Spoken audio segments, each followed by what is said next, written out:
we all welcome you in India's best learning platform, Upcoming IAS, and today we are going to deal with some current affairs issues.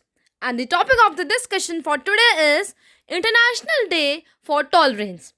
I hope you all are doing well, so without doing any further delay, let's jump into the video. Students, International Day for Tolerance is celebrated every year on 16 November, and as the theme suggests and as the name suggests कि ये एक ऐसा दिन है जो tolerance का दिन है जिसमें सब लोग नॉन वायलेंस के वेज अपनाते हैं और शांति से, अहिंसा से और दूसरे के जो भी वेज हैं, जो भी तौर तरीके हैं उन्हें अपनाते हैं और कोई भी लड़ाई झगड़े नहीं करते हैं।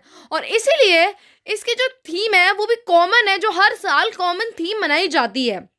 एंड बेसिकली इस डे को इसलिए मनाया जाता है कि जिससे कि हम अलग अलग कल्चर्स को समझ सके, उनकी रिस्पेक्ट कर सके और उनको टॉलरेट कर सके, क्योंकि आपको पता है कि आजकल के टाइम में एवरी पर्सन इज़ लाइक कि वो सुपीरियर है और उनका कल्चर सुपीरियर है या फिर उनके वेज हैं वो सुपीरियर है।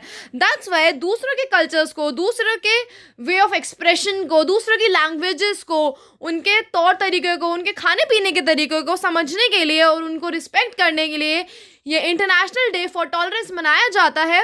एंड नॉट ओनली कि हमें बस इंडिया के ही रिस्पेक्ट में बात हो रही है, पूरे वर्ल्ड के रिस्पेक्ट में बात हो रही है, क्योंकि जैसे अगर कोई फॉरेनर भी इंडिया आता है तो हम उसे एक अलग ट्रीट करते हैं। क्यों? क्योंकि उसका रहना, उसके कपड़े, उसकी लैंग्वेज, उसकी खाना पीना, ये सारी जो चीज़ें हैं ये बहुत ज़्यादा अलग है, तो हम उसे अपने से अलग ट्रीट करते हैं, तो उसे बहुत ज़्यादा एलिनेटेड फील होता है और एक अलग कंट्री के लिए उसे हेटरेट पैदा होती है। दैट्स वाई हमें दूसरों की जो चीज़ें हैं उन्हें अपनाना है, उसके कल्चर को, उनके ड्रेसिंग सेंस को, उसके वे ऑफ एक्सप्रेशन को, टॉकिंग को हमें समझना है कि वो कहना क्या चाह रहे हैं, क्योंकि कल्चर्स अलग अलग हैं, ट्रेडिशंस अलग अलग हैं, कस्टम्स अलग अलग हैं, बट जो फीलिंग है वननेस की वो हमेशा एक ही है।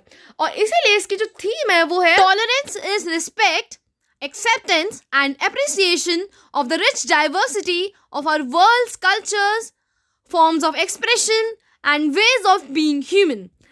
This is the theme जो कि हर साल मनाई जाती है, कॉमन थीम सेलिब्रेट करी जाती है। एंड ये ही चीज़ मैं अभी तक आपको समझा रही थी कि हमें एक्सेप्ट करनी है दूसरों के कल्चर्स को, उनके रिस्पेक्ट करनी है। So now let's talk about the history कि ये डे कैसे सेलिब्रेट किया जाता है 16 नवंबर को, इसके पीछे का बैकग्राउंड क्या है।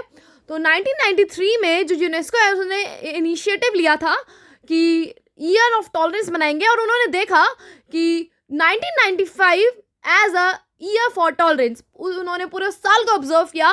देन यूनाइटेड नेशंस ने 1995 वाले ईयर को ईयर फॉर टॉलरेंस डिक्लेयर कर दिया।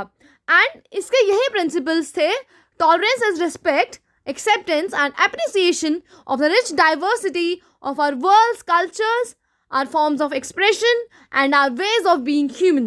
यही उसके सारे उस टाइम पे जो थे वो डिक्लेरेशन के प्रिंसिपल्स थे, यही इसकी थीम है जो आज तक मनाई जाती है और यही मेन मोटिव है जो आप सब लोगों को भी फॉलो करना है। एंड जब से अब तक जो यूनाइटेड नेशन जनरल असेंबली है वो हर साल international day for tolerance celebrate करते आई हैं। एंड 1996 में जाके उन्होंने ये डिसाइड किया था कि 16 नवंबर को हम इंटरनेशनल डे फॉर टॉलरेंस रखेंगे, जबकि उन्होंने 1995 वाले ईयर, पूरे ईयर को बोला है कि ईयर फॉर टॉलरेंस है, बट डेट उन्होंने नेक्स्ट ईयर डिसाइड करी है। Okay, and for this UNESCO ने प्राइज भी रखा है जिसका नाम है the UNESCO Madanjeet Singh prize. And ये इनका एम यही है कि टॉलरेंस एंड नॉन वायलेंस को प्रमोट करना है, और प्राइज़ उसी को मिलेगा जो किसी भी सिग्निफिकेंट वे से, अपनी किसी भी एक्टिविटीज़ से टॉलरेंस को और नॉन वायलेंस को प्रमोट करेंगे। लाइक कि वो किसी आर्टिस्टिक वे से प्रमोट कर सकते हैं, पेंटिंग कर सकते हैं, उसके ऊपर पोम लिख सकते हैं, कुछ भी लाइक इमेज काइंड ऑफ दिखा सकते हैं, या फिर कोई होता है ना कि लाइक सीरियस ड्रामा, उसके सॉन्ग्स, या फिर किसी साइंटिफिक वे में अगर आपको किसी भी कल्चर की, किसी भी कस्टम की, किसी भी वेज ऑफ एक्सप्रेशन के जो ह्यूमंस के अलग अलग होते हैं वो कुछ पोर्ट्रेट करना है तो आप वो कर सकते हैं, तो उसी को ये प्राइज़ मिलेगा। एंड इन सब का एम यही है कि जो टॉलरेंस और नॉन वायलेंस की स्पिरिट है वो सभी ह्यूमन बीइंग में अच्छे से स्प्रेड हो जाए। क्योंकि जहाँ पे बहुत ज़्यादा पावर, लाइक होता है ना पॉलिटिकल पावर, या फिर जो फोर्स से चीज़ करवाई जा सकती है, कहीं कहीं पे होता है कि वो चीज़ नहीं वैलिड होती। लाइक आप अपने नॉर्थ ईस्टर्न स्टेट्स में भी देखें, आप वहाँ पे कितने भी डिप्लोमेटिक एक्ट कर लें, आप वहाँ पे डायलॉग्स कर लें, बट कल्चरल का एसिमिलेशन जब तक नहीं होगा तब तक वहाँ के जो नॉर्थ ईस्टर्न के जो लोग हैं वो हमें अपना पार्ट नहीं मानेंगे। क्यों? क्योंकि वो खुद भी कहते हैं कि हम इंडिया से अलग है, we are not part of India, and हम कहते हैं कि वो इंडिया का ही पार्ट है। तो कल्चरल एसिमिलेशन ही एक सिर्फ और सिर्फ एक तरीका है कि हम उस तक पहुंच सकते हैं, उनके लेवल तक पहुंच सकते हैं, जिससे कि वो अपने आप को हमारे में इंटीग्रेट करवाने के लिए एग्री हो जाए।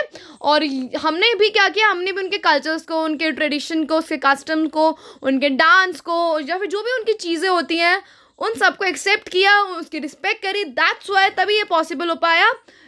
तभी जो टॉलरेंस और नॉन वायलेंस है वो आजकल बहुत ज़्यादा इम्पॉर्टेंट की हो चुकी है। आई होप अभी तक जो लेसन है वो आपको समझ आया हो एंड आप उसे अपनी लाइफ में भी पोर्ट्रेट करेंगे। तो हम अपना सेशन यहीं तक रखते हैं। Thank you and have a nice day ahead. Do your best study and stay tuned for the next update.